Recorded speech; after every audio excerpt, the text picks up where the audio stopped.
del año, porque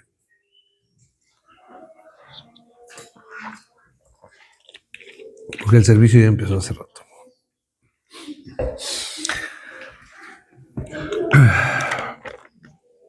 Vamos a continuar con la serie que el plan inicial era 3 partes, pero va a terminar siendo como de 6. Todavía no sabemos cuánto va a durar. Es la serie que habíamos empezado, el Ministerio del Espíritu Santo. Y la primera enseñanza que tuvimos, el primer estudio que tuvimos fue acerca de cómo el Espíritu Santo es el que convence, ¿sí? Recordamos un poquito que la labor del Espíritu Santo o el ministerio del Espíritu Santo inicia cuando nosotros predicamos el Evangelio de Jesucristo. Es algo muy hermoso porque nos permite ser instrumentos, ¿sí? Recordamos siempre algo, Dios nos necesita, Dios es Dios, Dios no necesita nada de nosotros, ¿sí? Él es soberano, eterno, perfecto, todopoderoso, etc. Entonces Él no nos necesita. Sin embargo, nos usa y nos permite ser instrumentos en sus manos. Por eso es que nunca debemos gloriarnos en nada nosotros. Si Dios nos llega a permitir que nuestra iglesia pueda ser un medio para alcanzar almas y que lleguen a Cristo y se salven, gloria a Dios. Pero nunca debe haber una jactancia, no buscamos construirnos un nombre, porque no se trata de nosotros. Todo la labor, todo el tiempo se trata de el Espíritu de Dios, ¿sí? En todo momento. Porque inicia con nosotros y nosotros predicando el Evangelio y el Espíritu es el que convence, entonces no nosotros convencemos. No es nuestra persuasión, lo veíamos, no es nuestra habilidad de comunicación, sino es el poder del Evangelio el que obra en los corazones. Ahora, veamos la segunda enseñanza de esta serie, es que cuando una persona cree en el Evangelio, ¿qué es lo que sucede? Es regenerada, nace de nuevo por el poder del Espíritu Santo. Entonces, todo el tiempo es la labor del Espíritu Santo, ¿sí? No somos nosotros. Siempre debemos tener muy claro eso. O sea, lo más peligroso es cuando Dios nos use mucho. Eso es peligroso. Porque entonces es donde entra la jactancia y donde entra nosotros y nos volvemos alguien, entre comillas. Entonces esto no se trata de nosotros. Entonces veíamos que también el nuevo nacimiento es una obra completamente soberana de Dios, que por medio del Espíritu Santo la persona nace de nuevo, es decir, Dios quita el corazón de piedra, lo veíamos que era la promesa de Ezequiel, pone un corazón de carne y derrama de su espíritu y hace que esa persona pueda andar y vivir en obediencia. O sea, crea una capacidad de obediencia que no se tenía. Pero apenas va a empezar esa. Pero cambia esa identidad. Es trasladado, dice Colosenses, de las tinieblas a la luz admirable. Ahora, el tema de hoy es la santificación, ¿sí? Que es dentro de esta serie de el Ministerio del Espíritu Santo. Acompáñenme a Romanos, carta a los Romanos, capítulo 6, versículo 1. Romanos 6, 1.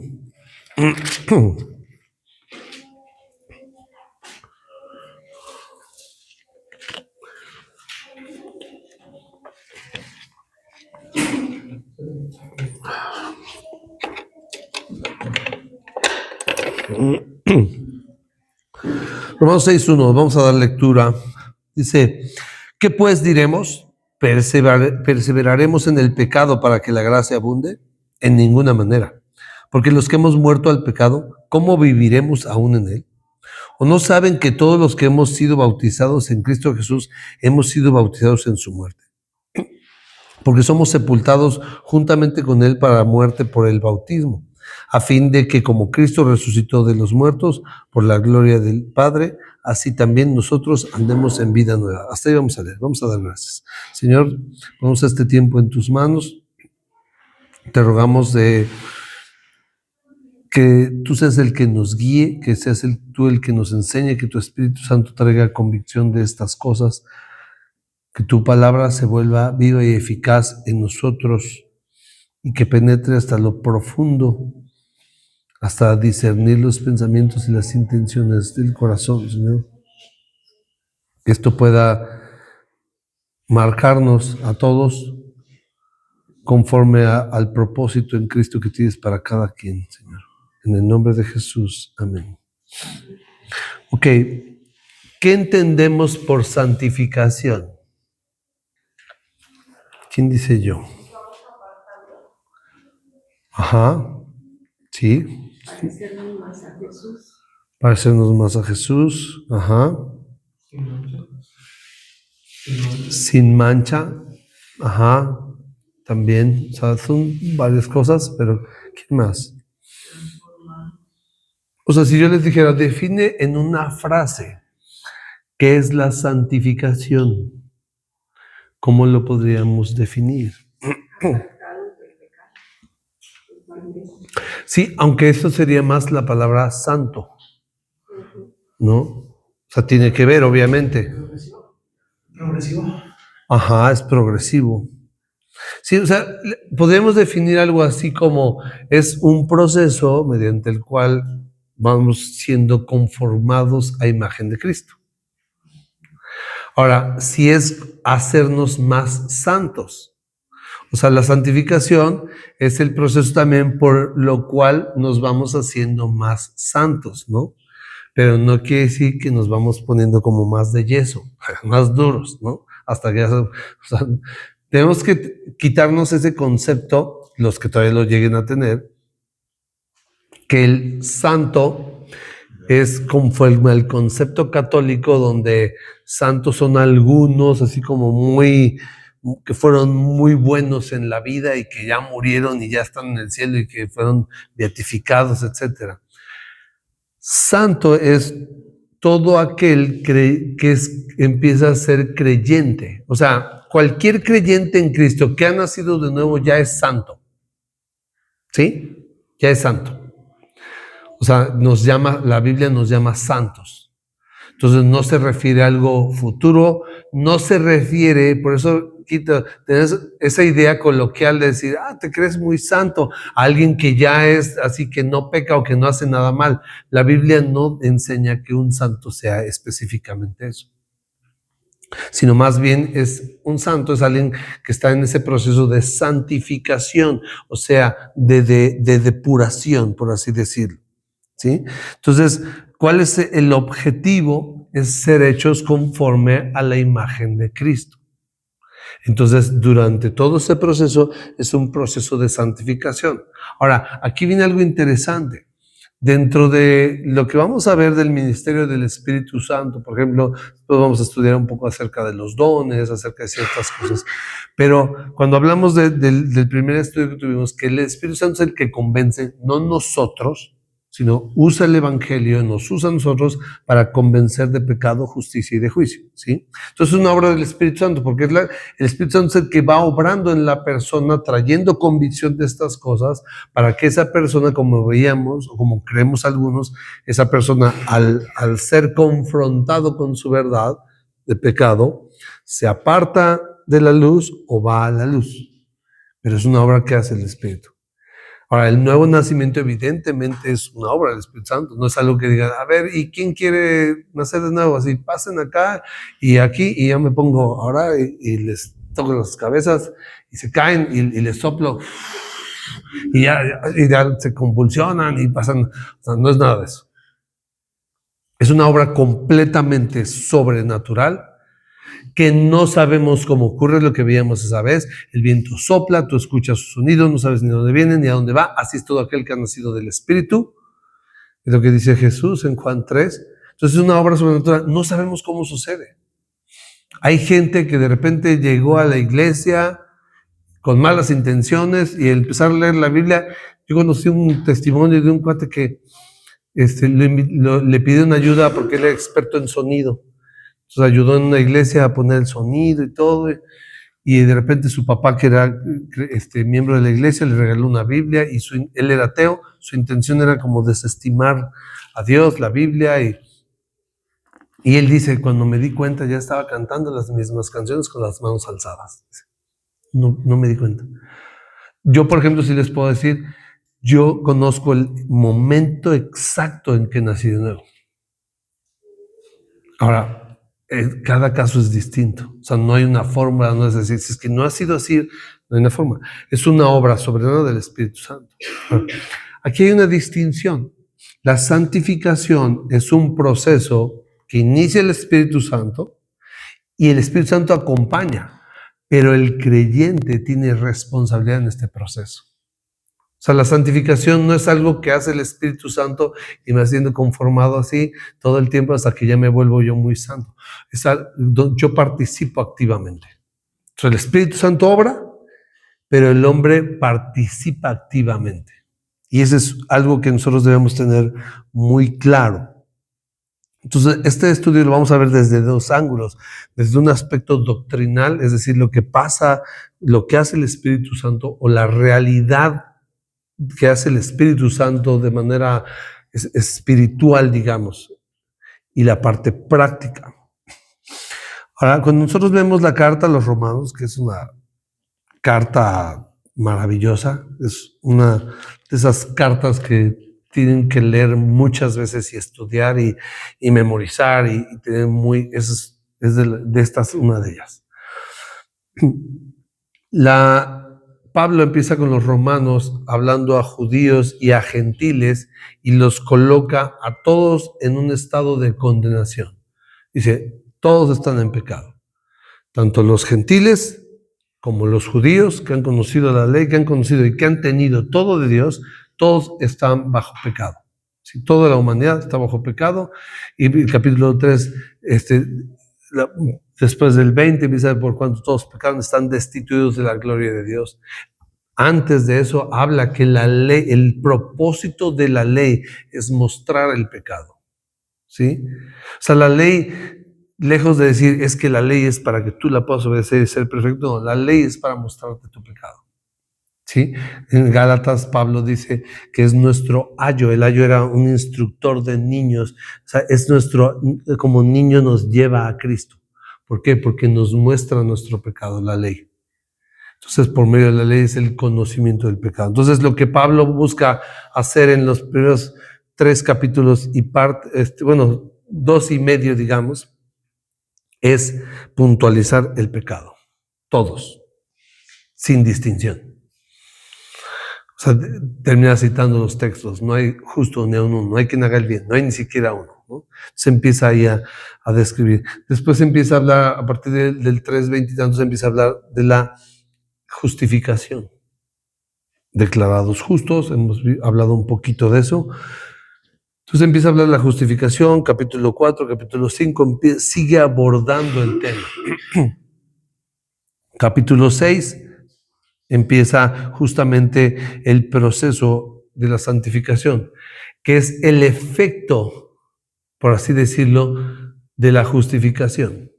¿Sí? O sea, si una persona ha sido justificada y ha nacido de nuevo, el efecto que va a empezar a vivir es empezar un proceso de santificación, que empieza el Espíritu Santo, pero también la misma persona, porque es un deseo que el mismo Dios pone. De modo que si este proceso no inicia, no podemos decir que hay nuevo nacimiento. Así de simple. Entonces, ¿qué es lo que ocurre? Vamos a estar viendo ahorita Romanos. Voy a dar nuevamente lectura del 1 al 11. Bueno, voy a leer vamos a leer desde el 5:20. Dice, pero la ley se introdujo para que el pecado abundase, mas cuando el pecado abundó, sobreabundó la gracia. Porque así como el pecado reinó para muerte, así también la gracia reine por la justicia para vida eterna mediante Jesucristo, Señor nuestro. Entonces, aquí voy a hacer una pausa, pero Esto es algo que se acusa muchas veces cuando se habla mucho de la gracia. La gente que no entiende bien la gracia y que le encanta la parte del legalismo, no entiende estas cosas y no les gusta. Porque justamente dicen lo del siguiente verso, dice, en el verso 1, dice 6:1, ¿qué pues diremos? ¿Perseveraremos en el pecado para que la gracia abunde? Entonces, donde abunda el pecado, sobreabunda la gracia. Entonces, entre más pecado, más abundancia de gracia. Entonces dice, ¿pecaremos? No, en ninguna manera, ¿sí? Entonces, esto es bien delicado porque es justamente un malentendido de la gracia. Porque muchas veces es que como ya estamos en la gracia, ya no está más baja la ley y eso, ya tengo agüita, gracias. Gracias. Entonces, la gente empieza a confundir. Entonces, pues podemos pecar. Usamos esta frase que se usa peyorativa contra el calvinismo, salvo siempre salvo. Yo lo he dicho, es una verdad, pero a medias.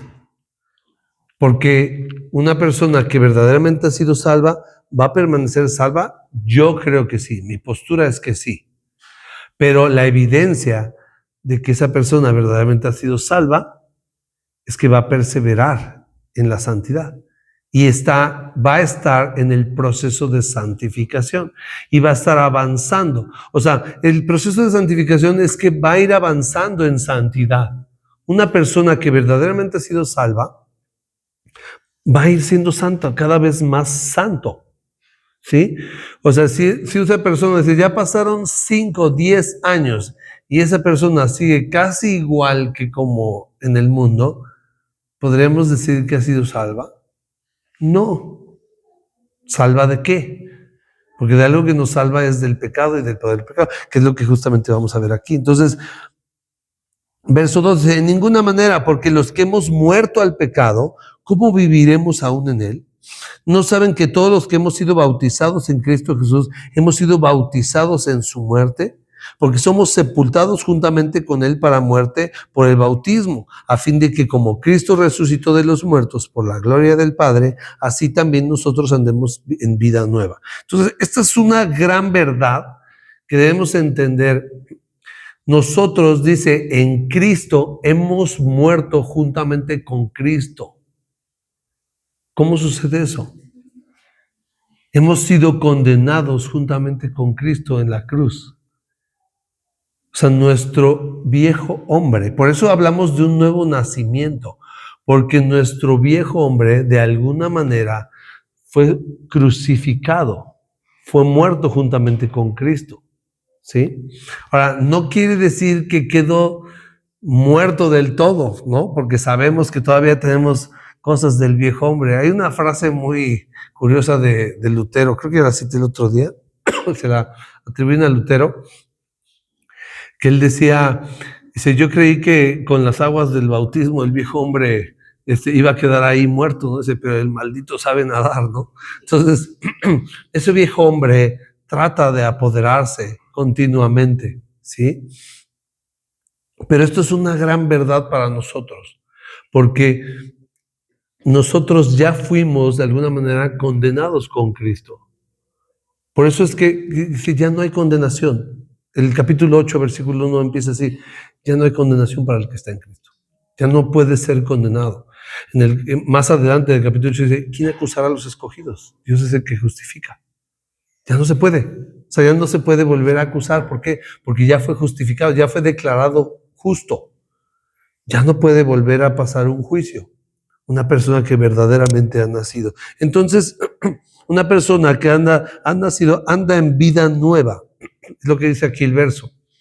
Hemos muerto, resucitamos juntamente con Cristo. Por eso el bautismo es importante, porque tiene ciertos simbolismos, y este es uno de los más importantes. Que cuando y por eso es que por aspersión obviamente no funciona. Porque cuando una persona es sumergida en el agua, está simbolizando la sepultura con Cristo. Está muriendo su viejo hombre ahí. Y cuando emerge del agua, está resucitando juntamente con Cristo en el nuevo hombre. Entonces participamos. Por eso para nosotros el bautismo es muy importante. Ahora, ya no hay una vida de pecado deliberada. Cuando la mente y el corazón han sido verdaderamente transformados, ya no vivimos deliberadamente en pecado como antes. Pues antes el pecado pues era el pan de todos los días, vivíamos de una manera normal, la mayoría de las veces ya sin culpa. O sea, la conciencia ya está tan adormecida que realmente hacemos muchas cosas que ya no vemos mal y las justificamos. Cuando llegamos a Cristo y empezamos a ver el pecado, ya no sabe igual el pecado. No quiere decir que ya no va a haber pecado. Quiero puntualizar esto. No estamos hablando de que un creyente ya nunca va a volver a pecar. Eso es prácticamente imposible. Hay gente que cree eso y es muy respetable, pero no es lo que vemos en la Escritura. Pero sí vemos que inicia un proceso donde Dios me va mostrando mi pecado, voy siendo limpiado de esas cosas. Entonces, nosotros, ¿qué? Porque ya morimos con Él. Nuestro viejo hombre fue crucificado con Él. Ya no tiene poder. Y ahorita vamos a ver eso. Entonces, dice que estamos muertos al pecado, pero vivos para Cristo. Después de verso 5, porque si fuimos plantados juntamente con Él en la semejanza de su muerte, así también lo seremos en la de su resurrección. Sabiendo esto, que nuestro viejo hombre fue crucificado juntamente con Él, para que el cuerpo del pecado sea destruido, a fin de que no sirvamos más al pecado. Porque el que ha muerto ha sido justificado del pecado. Y si morimos con Cristo, creemos que también viviremos con Él, sabiendo que Cristo, habiendo resucitado de los muertos, ya no muere. La muerte ya no se enseñorea más de Él. Porque en cuanto murió, al pecado murió una vez por todas. Mas en cuanto vive, para Dios vive. Así también ustedes considérense muertos al pecado, pero vivos para Dios en Cristo Jesús, Señor nuestro. Entonces, nosotros podemos, por la obra de Cristo, podemos considerarnos y debemos considerarnos muertos al pecado. El pecado ya no tiene ese efecto en nosotros. Reitero, no es, ya no vas a pecar nunca más, no, pues, bueno, fuera. Va a haber un tiempo en que sí, cuando estemos ya apartados de todo, en estado de glorificación. Pero mientras tanto tenemos una lucha aquí en nuestros miembros que no podemos evitar, ¿sí? Entonces estamos en un proceso. Del verso 12, dice, esto es bien importante, no reine pues el pecado en su cuerpo mortal, de modo que lo obedezcan en sus concupiscencias. Ni tampoco presenten sus miembros al pecado como instrumentos de iniquidad, sino preséntense ustedes mismos a Dios como vivos de entre los muertos y sus miembros a Dios como instrumentos de justicia, porque el pecado no se enseñoreará de ustedes, pues no están bajo la ley, sino bajo la gracia. Esto es muy importante, porque en otro tiempo el pecado reinó en nosotros, es decir, nos gobernó, se enseñoreó de nosotros. ¿Qué es lo que sucede? No podemos dejar de pecar. A veces tratamos. El capítulo 7, por ejemplo, describe más o menos, que es un texto a veces malinterpretado, pero si leemos 7... del verso 14, 7, 14, porque sabemos que la ley es espiritual, mas yo soy carnal, vendido al pecado, porque lo que hago no lo entiendo, pues no hago lo que quiero, sino lo que aborrezco, eso hago. Y si lo que no quiero esto hago, apruebo que la ley es buena, de manera que ya no soy yo quien hace aquello, sino el pecado que mora en mí. Y yo sé que en mí, esto es, en mi carne, no mora el bien, porque el querer hacer el bien está en mí, pero no el hacerlo. Porque no hago el bien que quiero, sino el mal que no quiero. Eso hago. Y si hago lo que no quiero, ya no lo hago yo, sino el pecado que mora en mí. Así que queriendo yo hacer el bien, hallo esta ley, que el mal está en mí, porque según el hombre interior me deleito en la ley de Dios, pero veo otra ley en mis miembros, que se rebela contra la ley de mi mente y me lleva cautivo a la ley del pecado que está en mis miembros. Miserable de mí, ¿quién me librará de este cuerpo de muerte? Gracias doy a Dios por Jesucristo, Señor nuestro. Hasta ahí. Ese texto, muchos gran mayoría lo interpreta como si se refiriera a la lucha del creyente contra el pecado. Eso es bien peligroso, porque eso describe la lucha antes y la cautividad del pecado. Dice que hay una ley del pecado que está gobernando, una ley de la muerte y una ley del pecado, y que no puede salir, y que aunque a veces quiera hacer el bien, no puede. Eso es el estado antes de Cristo. Esa es una lucha que a veces tenemos cuando queremos hacer las cosas bien, pero simplemente nos es imposible muchas veces. Fíjense, nada más para puntualizar esto. Vamos a leer capítulo 8. Dice, ahora pues ninguna condenación hay para los que están en Cristo Jesús, los que no andan conforme a la carne, sino conforme al Espíritu. Porque la ley del Espíritu de vida en Cristo Jesús me ha librado ¿de qué? De la ley del pecado y de la muerte. Estos versículos, cuando se aíslan del capítulo 7, entonces dice, es que eso describe la lucha del cristiano contra el pecado y por eso no es cierto. Porque aquí el capítulo 8 nos dice que la ley del Espíritu de vida nos ha librado de la ley del pecado, nos ha librado. ¿Qué es lo que estamos viendo nosotros? Ahora, ¿qué es lo que sucede? Es que el poder del pecado ya es derrotado en Cristo, cuando estamos en Cristo. No sé cuántos les pasó en sus pecados o adicciones, lo que sea, pero a muchos de nosotros ciertos pecados nos tenían tan atados que si decíamos, me voy a proponer ya no hacer esto porque sé que está mal, pero caíamos otra vez. Y era un círculo vicioso. ¿Por qué? Porque es una esclavitud. Porque ni siquiera tenemos el poder de librarnos. Ahora hay gente, y esto no es una ley general de nadie puede dejar ciertas cosas. Sí hay procesos y a veces cambian un vicio por otro, pero la realidad es que sí hay una atadura tan fuerte que nosotros no podemos romper por nosotros mismos. Por eso la gente sigue en círculos viciosos y no puede dejar ciertas adicciones, ciertos pecados. No hay una libertad. ¿Por qué? Porque el pecado está gobernando y yo soy esclavo del pecado. Me vuelvo un esclavo de. Y un esclavo no tiene la posibilidad de ser libre porque le da la gana. Necesito que alguien me haga libre. Entonces, esa es la ley del pecado. Porque cuando yo peco, me entrego a ese pecado. Entonces, ¿qué sucede? El viejo hombre muere, resucita el nuevo y el nuevo es un hombre libre. Ya el pecado ya no gobierna. Ahora podemos presentar nuestros miembros, nuestros cuerpos para la justicia. Ya podemos entregarnos a la justicia y tenemos esa libertad de hacer justicia. El pecado ya no tiene ese mismo dominio que tenía. O sea, ya no hay una ley contra nosotros que nos acuse. ¿Por qué? Porque la misma ley que nos muestra el pecado es la que le da la autoridad al pecado de gobernarnos. Porque estamos violentando la ley. Entonces el pecado dice, ahora me perteneces y yo te gobierno. Y eso es lo que sucede. Pero cuando ya no hay ley, porque nosotros ya no estamos bajo la ley, sino bajo la gracia en Cristo, porque la ley ya se cumplió en Cristo, Cristo ya fue condenado por la ley, y entonces ya morimos, y juntamente con Cristo ya se purgó la condena, ya no hay otra condena. Entonces ya nosotros, por efecto, al nacer de nuevo, la nueva criatura ya no está bajo la ley, está bajo la gracia. Pero ¿qué dice? ¿Pecaremos porque no estamos bajo la ley, sino bajo la gracia? Verso 15. De ninguna manera.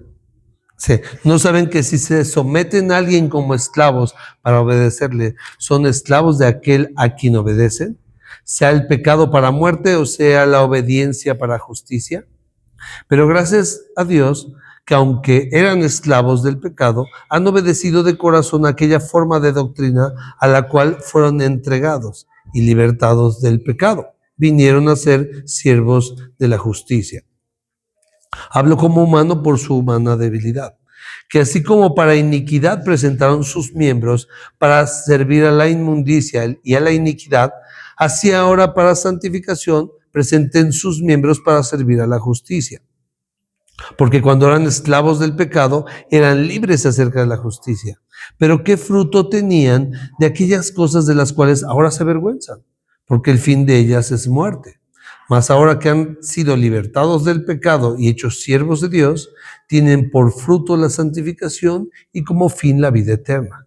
Porque la paga del pecado es muerte, mas la dádiva de Dios es vida eterna en Cristo Jesús, Señor nuestro. Entonces, ¿qué es lo que sucede? Ahora somos libres. Antes éramos esclavos del pecado de una manera literal, y un esclavo no tiene libertad de hacer lo que le place, no puede dejar el pecado porque vive gobernado por él. Entonces, aunque pueda desear ese bien, no puede, no tiene la capacidad. Por eso es que hablamos que cuando hay un nuevo nacimiento, Dios cambia el corazón y pone de su espíritu.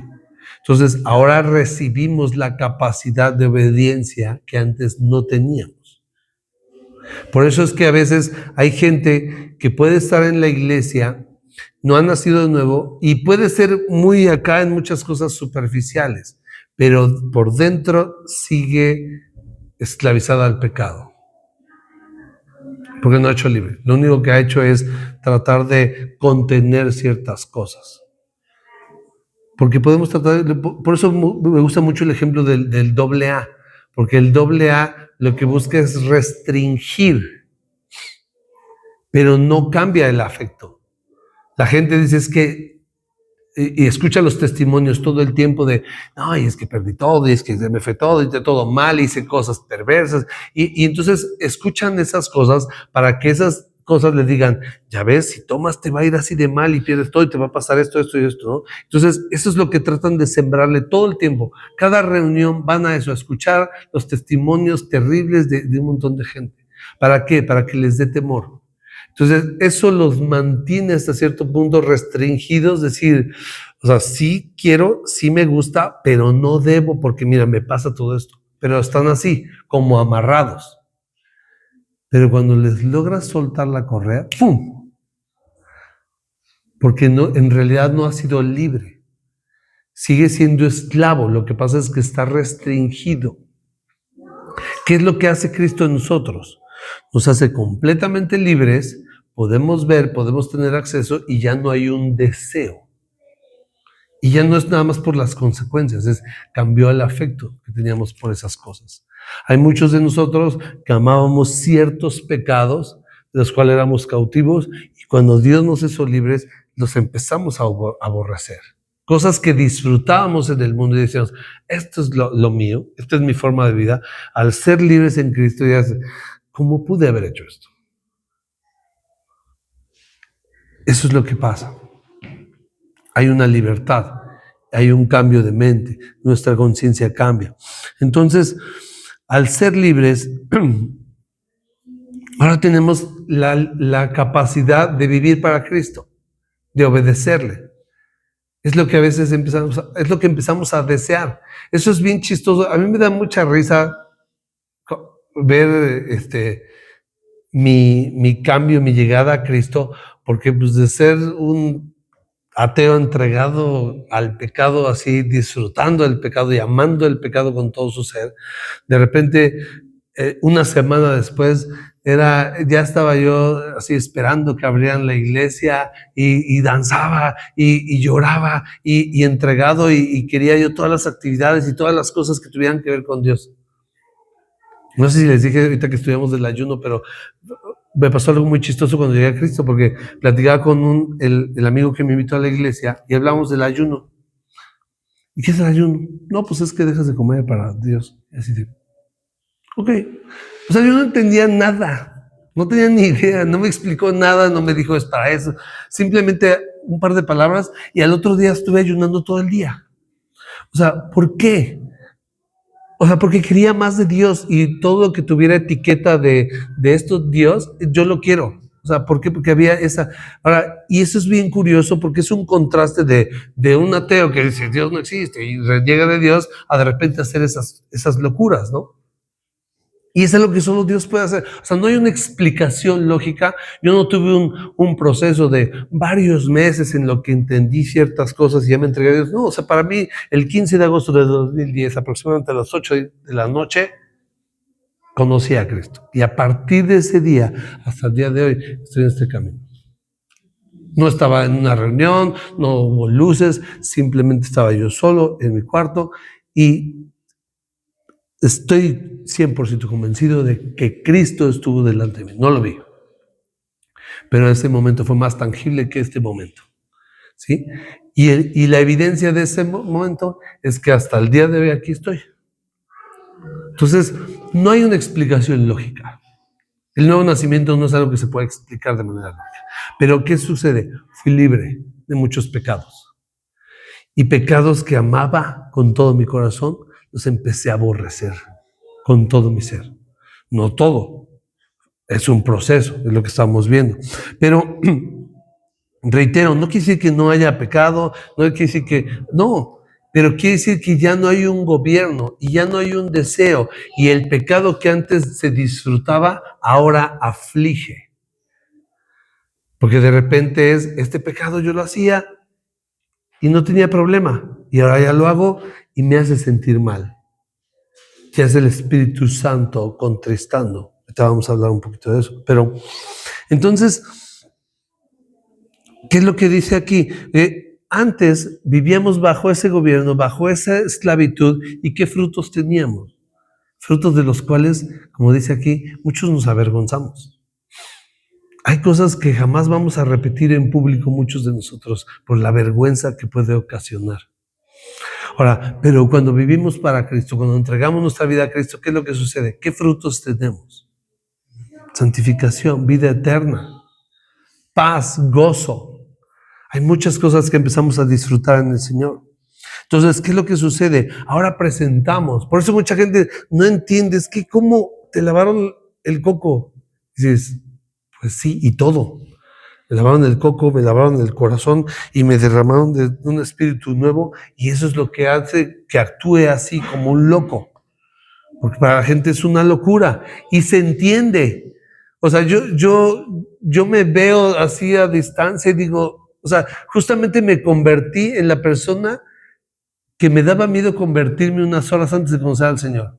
O sea, yo decía, es que no me quiero volver como ese tipo de cristiano. O sea, ¿y qué creen? O sea, me volví justo lo que no quería volverme. Obviamente no estoy arrepentido. Pero, entonces, ¿qué es lo que sucede ahora? Pero lo que también el texto nos dice es que ahora no debemos, si estamos libres en Cristo, no debemos volvernos a esclavizar voluntariamente al pecado. Es decir, el pecado va a estar a la puerta, va a haber tentación, va a haber ciertas cosas, y lo que no debemos de hacer es voluntariamente ir y entregarnos. Porque dice que si nosotros obedecemos al pecado, dice, entonces te vuelves a esclavizar solito, ¿no? Entonces, Dios nos abre la celda de la cárcel, salimos, probamos la libertad y de repente nos metemos otra vez y cerramos la puerta.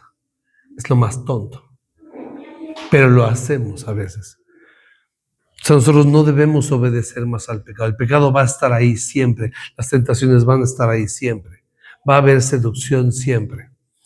Pero debemos recordar cuál es el fruto de esas cosas. Porque dice, la paga del pecado es muerte. La consecuencia del pecado siempre va a ser muerte, va a ser ruina. El regalo de Dios, la dada de Dios, es vida eterna en Cristo Jesús. Entonces, no solo es, o sea, hasta por lógica, es mejor ser cristiano. Es como dicen por ahí, si tú puedes ser ateo, si el ateo tiene razón y después de esta vida no hay nada, no gana nada. Ahí queda la cosa. Pero si no tiene razón, pierde todo. Si el cristiano no tiene razón y después de esta vida no hay nada, no pasa nada. Pero si tiene razón, gana todo. Entonces, hasta por lógica conviene más ser cristiano. Entonces, este es el aspecto, digamos que doctrinal de esto. de la santificación. Es el tras bambalinas. Lo que ocurrió con nosotros, lo que ocurre en nosotros o cómo empieza es que somos libres, tenemos una nueva capacidad de obediencia, ya no debemos someternos al pecado, ya no tenemos que, porque ya no hay una ley que nos condene y que nos obligue a someternos al pecado, ya no la hay. Entonces nos da una nueva identidad. Nosotros a su vez sometemos nuestra voluntad como libres para vivir como Dios manda. Ahora, ¿cómo se ve esto en la práctica? Vamos a ver unos textos en la práctica. Efesios capítulo 4. Carta a los Efesios capítulo 4, versículo 17.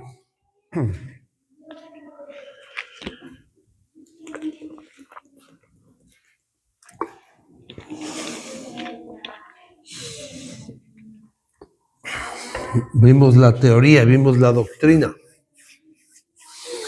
También el capítulo 12, justamente de la Carta a los Romanos, empieza a hablar de la parte práctica, pero aquí hay cosas bien puntuales que podemos revisar. Dice, esto pues digo y requiero en el Señor, que ya no anden como los otros gentiles, que andan en la vanidad de su mente, teniendo el entendimiento entenebrecido, ajenos de la vida de Dios por la ignorancia que en ellos hay, por la dureza de su corazón, los cuales, después que perdieron toda sensibilidad, se entregaron a la lascivia para cometer con avidez toda clase de impureza.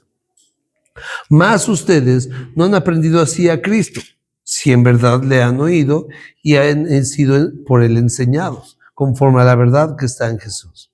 En cuanto a la pasada manera de vivir, despójense del viejo hombre, que está viciado conforme a los deseos engañosos, y renuévense en el espíritu de su mente y vístanse del nuevo hombre, creado según Dios en la justicia y santidad de la verdad.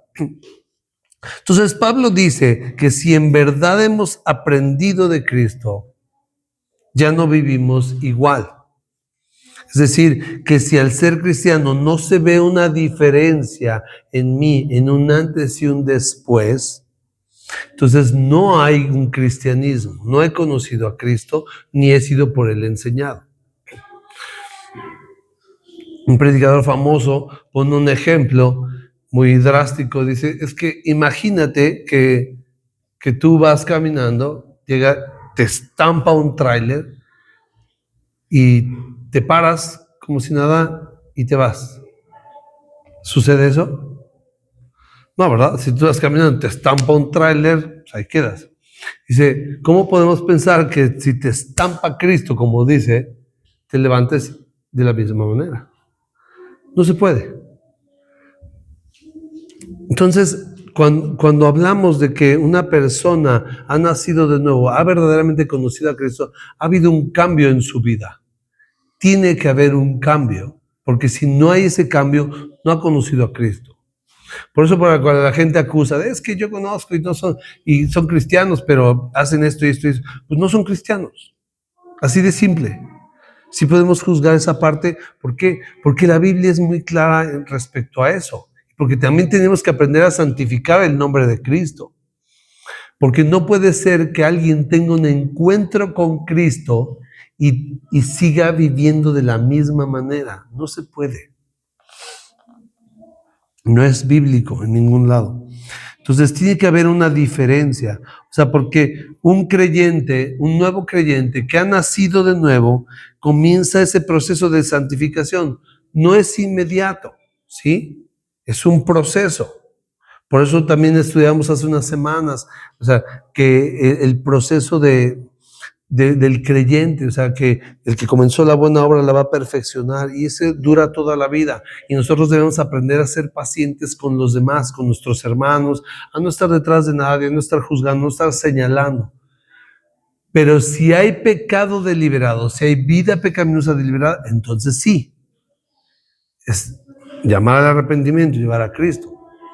Si nosotros tenemos que pedirle a una persona que se retire de la iglesia porque está viviendo deliberadamente en pecado y no quiere nada, pero aún así se identifica como miembro de la iglesia, no podemos permitir eso.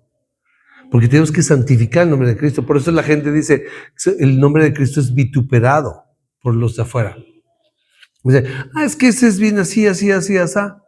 Y ahí dice que es miembro de la iglesia. Eso no es bueno. Y no podemos permitirlo. La Biblia también es clara acerca de un proceso de excomunión, de disciplina. En Mateo 18, ¿sí? Ahí tenemos pero ¿cómo es ese proceso? Dice, si tú descubres, si un hermano anda en pecado, pega contra ti, dice, ve y repréndelo estando tú y él solos. No así de, oye hermano, vi al hermano en pecado, así, ¿cómo ves? Hay que orar, no hay que hacer eso. Voy con el hermano y digo, oye hermano, si se arrepiente, dice, has ganado un hermano, ahí queda la cosa. Es que hay que decirle al pastor, no, ya se arrepintió y ahí quedó la cosa. No se arrepintió, hay que ir por 1 o 2 testigos para que en boca de 2 o 3 conste toda palabra, dice el texto. Entonces, hermano, yo hablé contigo y mira, pues esta situación tienes que dejarla. No es bueno, no se arrepiente, ya ganaron al hermano, ahí queda el asunto. No se arrepiente, dilo a la iglesia. Y delante de toda la iglesia se confronta ese pecado. Y si la persona se arrepiente, se recibe y se restaura. Si no se arrepiente, se excomulga de la iglesia. ¿Por qué? Porque se tiene que cuidar la iglesia. Pero ese es el proceso. Primero se busca varias veces la restauración. Dice también Gálatas que si alguno fuere sorprendido en alguna falta, dice, ustedes que son espirituales, restáurenle con espíritu de mansedumbre, considerándose a sí mismo. No sea que tú seas tentado y evidentemente puedas estar en esa situación, ¿no? Entonces, empieza ese proceso, nosotros buscamos apoyar en ese proceso y dejamos que Dios haga el proceso y la persona va a perseverar. Por eso también discipulamos, por eso instruimos en la palabra. ¿Por qué? Porque llegamos al reino de Dios, pero venimos viviendo la vida del reino del mundo, del reino de Satanás. Y el reino de Dios se vive muy diferente. Entonces, ¿qué tenemos que hacer? Instruidos en cómo se vive el reino de Dios. Y es parte del proceso. Por eso me lleno de la palabra, por eso conozco la palabra, por eso busco instrucción, por eso busco ser discipulado, para vivir conforme a los lineamientos, por así decirlo, del reino. Porque si ahora pertenezco al reino, es cómo se vive en el reino. Cómo se trata a los enemigos en el reino. En el mundo hay que vengarnos, ¿no? El que te la hace, que te la pague.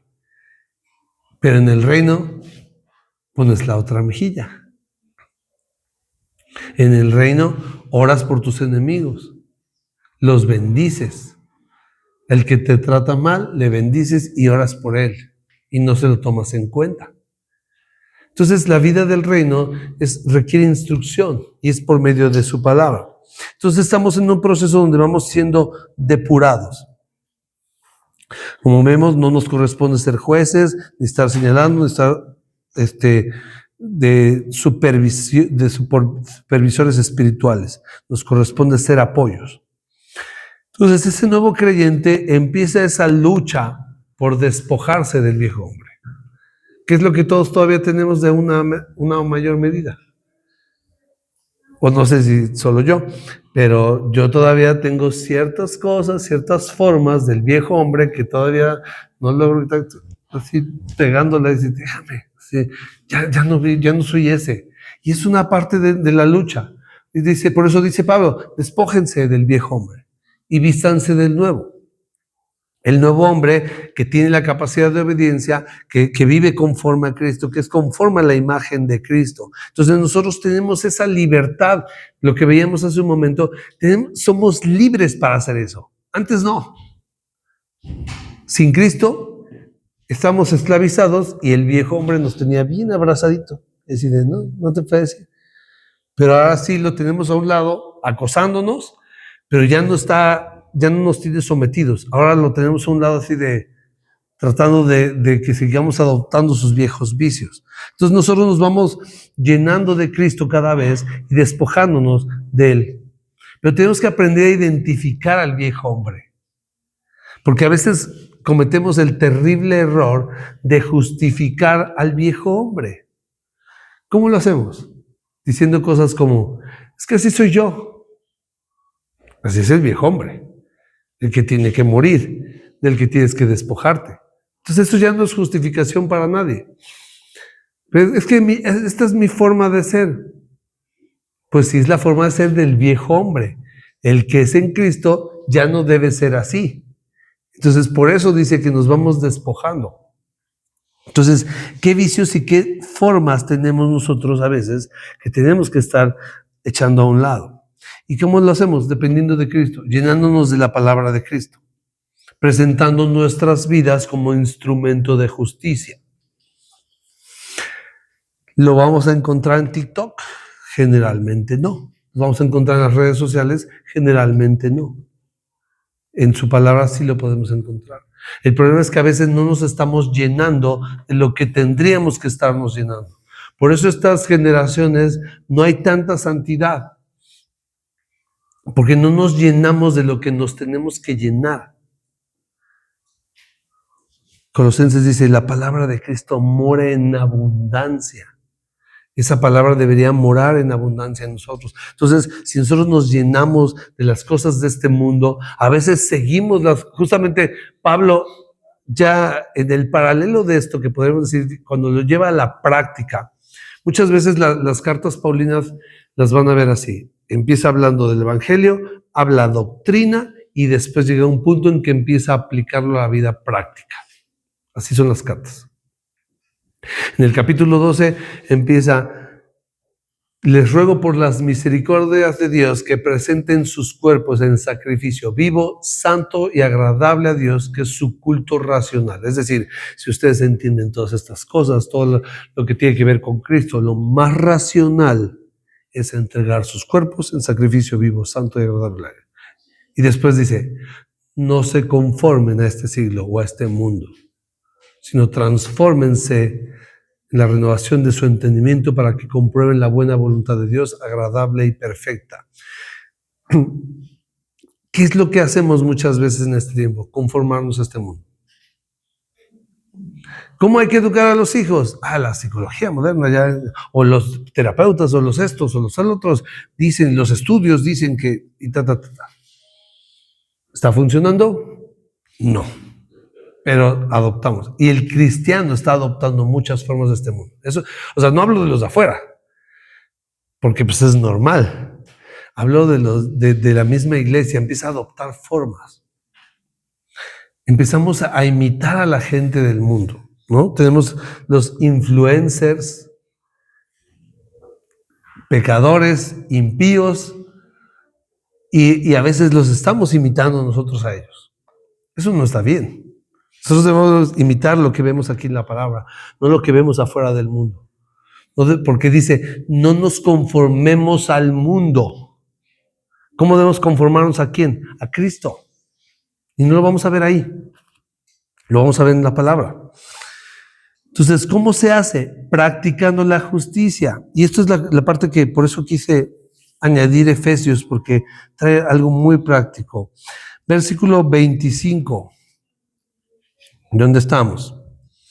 Fíjense, por lo cual, primer punto, desechando la mentira, hablen verdad cada uno con su prójimo, porque somos miembros los unos de los otros. Fíjense, entonces, ¿qué es lo que dice? Parte práctica. ¿Cómo se hace esto en la vida práctica? ¿Cómo me santifico en la vida práctica? Pues si de repente te da la mentira, bueno, pues ya no, practica la verdad. Ya no digas mentiras, ya no estés de mentiroso. Ahora cambia ese chip y a la verdad. Ya llegó la mascota de... Después, versículo 26, aguas que nos va a pisar callos a varios de nosotros. Enójense, pero no pequen. No se ponga el sol sobre su enojo, ni den lugar al diablo. Entonces, fíjense, o sea, no está prohibido enojarse, está prohibido pecar, porque cuando me enojo, si no logro dominar, ¿qué es lo que sucede? Peco. Digo cosas o hago cosas que no debería hacer. Entonces es una falta de dominio propio. ¿Qué es lo que dice Pablo a Timoteo que nos dio Dios? Espíritu de poder, amor y dominio propio. O sea, sí nos lo dio. Lo que pasa es que a veces no lo usamos, pero de que lo tenemos, por el Espíritu lo tenemos. Entonces, ¿qué es lo que se dice? O sea, sí te puedes enojar, o sea, no está prohibido. Obviamente, si lo puedes controlar, que tener dominio, pues es mejor. Pero si no, ok, enójate, pero no peques. Y si te enojas, dice, no permanezca ahí. No se haga de noche y tú sigas así. Algunos batallamos todavía. Yo sé que la mayoría de ustedes no, pero habemos otros mortales que sí. Verso 28. El que hurtaba, no hurte más, sino trabaje, haciendo con sus manos lo que es bueno, para que tenga que compartir con el que padece necesidad. Entonces, igual, si alguien se dedicaba a hacer esas tracalitas, así, dice, ya no las haga. Trabaje dignamente, honestamente, y para que tenga que dar a los demás. Si estaba de flojo, ya no sea flojo, trabaje para que tenga que compartir con los demás. O sea, pero esa es la idea. O sea, esta es va mostrando la santificación de una manera práctica. O sea, ya tenía ciertas cosas, el viejo hombre hacía esas cosas, tú ya no las hagas. Ya tienes la capacidad por el Espíritu de no hacerlas. Antes no, antes batallabas, pero ahora ya. Una más, 29. Ninguna palabra corrompida salga de su boca, sino la que sea buena para la necesaria edificación, a fin de dar gracia a los oyentes. Entonces, nuestra forma de hablar debe ser de gracia para los oyentes. Entonces, hablabas así, dice, ya no hablas, santifícate. Entonces, es donde nosotros ponemos de nuestra parte en este proceso. El Espíritu Santo nos libera, nos forma. Esa vocecita como creyentes que de repente tenemos cuando dice, no hagas esto, que sabes que está mal y que no hagas esto, ese es el Espíritu Santo diciéndonos que no lo hagamos. Lo que pasa es que a veces así de sometemos más a la carne y así, no pasa nada, y ahí vamos. Bueno, esa vocecita es el Espíritu Santo diciéndonos, no hagas esto. Pero a veces nos dejamos guiar por la carne y ¡pum!, caemos en esas cosas. ¿Qué otros ejemplos prácticos se les ocurren para santificarse como estos, tan bonitos? El que se emborrachaba, pues ya no se emborracha, ya no, mídase o absténgase. Ese tipo de cosas. O sea, está hablando de cosas prácticas que eran hábitos del viejo hombre y que debemos de cuidar. Si ves cosas que no debes, pues ya no las veas. Ya tienes capacidad por el Espíritu Santo de no hacerlo. ¿Qué es lo que haces? Te sometes al Espíritu. ¿Qué es lo que haces cuando llega esa tentación? Porque va a llegar. Te sometes al Espíritu. Pides ayuda a Dios. Si tú ves la tentación por ejemplo eso, me siento tentado a ver estas cosas que no debo, entonces, ¿qué es lo que tienes que hacer? Señor, ayúdame, guárdame de la tentación, ayúdame a ser fuerte, ayúdame a resistir, y me pongo a orar para resistir, no dar lugar al diablo. ¿Qué dice Santiago? Resiste al diablo y huirá de ustedes. Entonces, ¿qué es lo que hago? Me someto al Espíritu, me someto a Dios, porque tentaciones va a haber. Tengo dos opciones, la palabra o las redes. ¿Y dónde caemos? Tenemos que orar, Señor, ayúdame a someterme más a tu palabra. Y no digo que ver las redes esté mal, pero a veces vivimos sometidos a ciertas cosas. Y debemos tener cuidado, porque ¿qué es lo que debemos buscar? Santificarnos, edificarnos, seguir avanzando, seguir siendo más como Cristo. ¿Alguien quiere echar un ejemplo sin pedradas? Me acordé del hermano de la hermana, así, trácale, ¿no? ¿Nada? Y otra parte de práctica, ya para casi terminar, un poquito más difícil. Y no contristen al Espíritu Santo de Dios, con el cual fueron sellados para el día de la redención. Verso 31, quítense de ustedes toda amargura, enojo, ira, gritería, maledicencia, y toda malicia. No estoy pasando lista, ¿eh? No es cierto. Antes sean benignos unos con otros, misericordiosos, perdonándonos unos a otros, como Dios también nos perdonó a ustedes en Cristo. ¿Sí? O sea, ¿cómo se quita uno todas esas cosas? Siendo lo contrario, siendo misericordiosos, siendo bondadosos. ¿Cómo me voy a quitar la malicia de estar pensando mal, de estar actuando mal? Pues tratando de pensar bien, todo lo puro, todo lo justo, todo lo honesto, todo lo que es noble. O sea, ¿en qué ocupamos nuestra mente, nuestro corazón?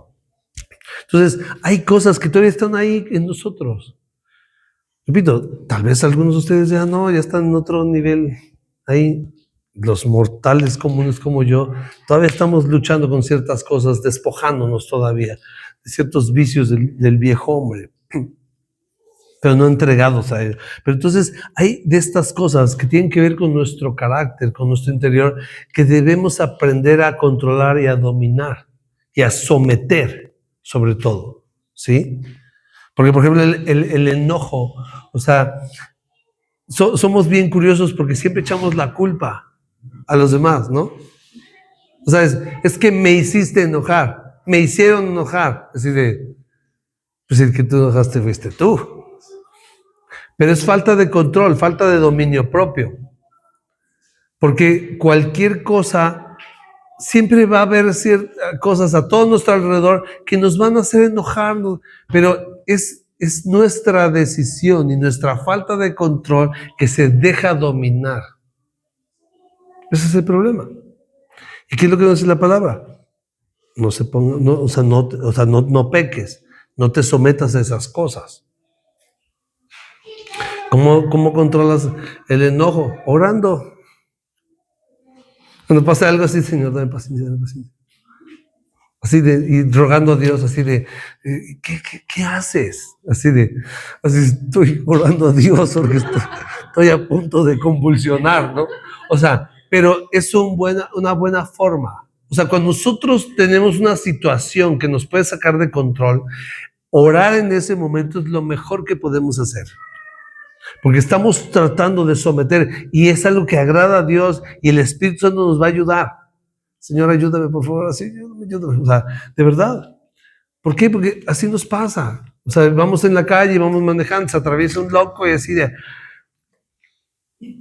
No, ya deje que pase. ¿Por qué? ¿Para qué me voy a desgastar? ¿Para qué voy a pecar contra Dios?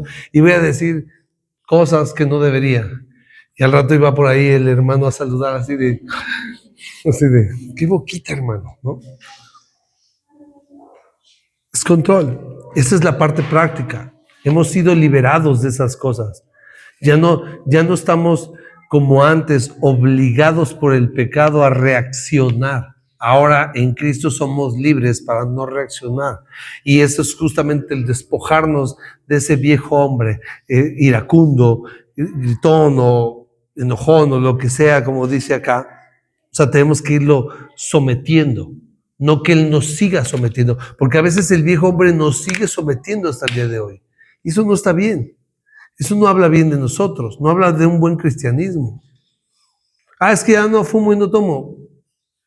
Es que ya no escucho música mundana. Así, pero ve tu carácter, ve tus formas, ve tu forma de hablar. ¿De qué sirve apagarle a la música y ponerte a gritarle a los demás? Y no sirve de absolutamente nada. Mejor escucha la musiquita y deja el otro, ¿no? Es un buen intercambio. Entonces, por eso es que el legalismo no funciona. El ponernos un montón de restricciones no funcionan. Porque, como dice Colosenses, lo citaba el otro día, no tienen valor alguno contra los apetitos de la carne. Pero todas estas cosas tengo que aprender a someterlas en Cristo. ¿Qué es lo que sucede cuando yo no hago eso? Contristo al Espíritu Santo. Se entristece el Espíritu Santo. El Espíritu Santo es el que... bueno, ahí va otra vocecita. A ver si la identifican. Pasa una situación en casa y el Espíritu Santo de Dios dice, no reacciones, tranquilo, ten paciencia. Y lo que hacemos casi es, tú cállate, tú, ¿sí, no? O sea, reaccionamos. no nos sometemos al Espíritu, porque el Espíritu Santo dice, no reacciones, sé paciente, sé paciente. Digo, por ejemplo, los que tenemos hijos, pues, van todos los días, no sé, de repente así del hijo y yo, papá, ¿por qué se te desfigura la cara? ¿No? Así estoy tratando de someterme a no reaccionar o a no alterarme, ¿no? Pero es el Espíritu Santo. Hey, no reacciones así. Y si reaccionas, a veces el Espíritu Santo es el que te dice, pide perdón, no estuvo bien tu reacción. Pero si esas voces del Espíritu de Dios nosotros no las vamos obedeciendo, el Espíritu Santo se va contristando y se va apagando. No quiere decir que se va o lo perdemos, quiere decir que se apaga. Y por eso es que hay veces que un cristiano puede ser cristiano verdadero y de repente está en una actitud de pecado, porque tiene muy apagado el Espíritu Santo. Lo que va a suceder tarde o temprano es que Dios lo va a disciplinar. Pero vamos a evitar. Entonces, si ya reaccionamos, si ya cruzamos una línea, no hay que cruzar la otra del orgullo, sino decir, me equivoqué. Yo a mis hijos de repente cruzo la línea, entonces, ¿qué tengo que hacer? Perdóname, hijo, no debí hablarte así. ¿Por qué? Porque mis hijos tienen que, yo lo último que quiero es que mis hijos tengan un concepto de mí, perfecto, ¿no? Mis hijos saben perfectamente que soy un hombre que se equivoca más de lo que quisiera, pero que la mayoría de las veces quiero pensar que puedo reconocer y pedirle perdón aunque tenga 5 años, mi hijo más chiquito. ¿Por qué? Porque es lo correcto. Entonces, eso es lo que hace el Espíritu Santo. Como esos, sabemos que hay muchos ejemplos que podríamos usar. Cada quien evalúese de manera interna en qué, pero es un proceso. Estamos en ese proceso. Ese proceso no debe afligirnos, pero tampoco debemos justificar nuestro pecado como que, bueno, es que estoy en un proceso. Sí, no es la forma. Pero sí entender, ok, estoy en un proceso, Señor, ayúdame. Ayúdame a parecerme más a ti. Ayúdame a ser más como tú. Ayúdame a reflejarte más. Porque ese debe ser nuestro objetivo de vida. Pregunta de reflexión. ¿Mi vida es la de alguien libre del pecado o mi vida es alguien que parece más esclavo del pecado? Esa es una pregunta de reflexión de cada quien. Como hemos visto siempre, podemos identificarnos como cristianos, asistir a la iglesia, pero eso no significa absolutamente nada si eso no va acompañado de una vida práctica. ¿Sí? El cristianismo es práctico y como siempre lo he dicho, se empieza en casa. El hogar es el campo de batalla más importante para ser cristiano. Afuera no es tan difícil. En la iglesia, aquí decimos hermano a los demás y ya no somos cristianos. Pero en casa, ahí sí está el problema. Entonces, nuestra fe debe ser con obras, ¿sí? Si la salvación no es por obras, pero la salvación sí va con obras, ¿sí? Porque las obras son el fruto, la evidencia de una verdadera fe. Entonces debe haber una práctica de estas verdades. Entonces no se trata de ser perfecto, porque nadie lo somos, pero sí se trata de que haya una evidencia de que yo estoy siendo procesado. Y principalmente para mí, quizá al principio para muchos no va a haber esa evidencia, pero si yo sé que en verdad hay un proceso en mí, está bien. Poco a poco se tiene que ir reflejando hacia los demás, hacia afuera. Si es de adentro hacia afuera, pero no siempre se queda adentro, sino sí se va haciendo hacia afuera. Entonces, ¿qué es lo que hacemos nosotros? El Espíritu Santo nos va a ir apartando del pecado, pero nosotros también voluntariamente nos vamos apartando del pecado. ¿Cuál es el consejo que le da Pablo a Timoteo? Dice, huye de las pasiones juveniles y busca la paz, la justicia, la fe, el amor con los que de limpio corazón invocan al Señor. ¿Qué significa? Cuida tus amistades, cuida dónde te metes, cuida con quién andas.